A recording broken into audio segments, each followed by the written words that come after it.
Hello everyone, good morning. তো আমার সকালটা শুরু হয়েছিল এরকমভাবেই। ভিডিওটা দেখতে থাকো, বুঝতে পারবে। আমি সবেমাত্র ফ্রেশ হয়ে এসেছিলাম। ফ্রেশ হয়ে এসে দেন ঘরদোর গুছাচ্ছিলাম। বিছানার অবস্থা ঠিক এরকম ছিল। বিছানাটা পরিষ্কার করে আমি একটু চা আর পাউরুটি খেয়ে নিয়েছিলাম। দেন আবার ঘর গুছানো চালু করেছিলাম, কারণ ঘরটা প্রচুর বাজার হয়ে গিয়েছিল। ঘরটা গুছানো হয়ে যাওয়ার পরে আমি বসেছিলাম খেতে। আর যেহেতু বৃহস্পতিবার ছিল, তাই বাবা এনেছিল নান আর চানা মশলা। দেন আমি রান্না করতে চলে গিয়েছিলাম। রান্নাতে আজ করেছিলাম চিকেন কষা আর ফিশ কারি। তো চিকেন কষাটাই তোমাদের দেখাচ্ছিলাম যে এরকম এরকম করে চিকেনটা করেছিলাম। চিকেন করেছিলাম। দেন আমি গাজর, ক্যাপসিকাম, বিনস এগুলো কেটে রেখেছিলাম, কারণ মা আজকে বিকেলবেলা ফ্রাইড রাইস বানাতো।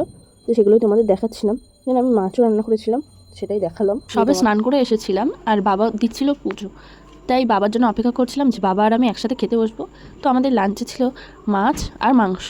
তো বাবাকে দিয়েছিলাম এই যে প্লেটে করে সাজিয়ে। দেন আমি খাওয়াও হয়ে গেছে আর ওষুধ খাওয়া হয়ে গেছে দুপুরে। তো আমি এখন ঘুমাবো, ঘুম থেকে উঠে তোমাদের সাথে দেখা করছি। ঘুমিয়েছিলাম 2টোর সময় আর ঘুম ভেঙেছিল 6:15-তে, সেটাই তোমাদের দেখাচ্ছিলাম। চোখ মুখগুলো পুরো ফুলে গিয়েছিল একেবারে। দেন একটু সেলফ লাভ করে নিলাম, তারপর কয়েকটা ছবি তুলে নিলাম।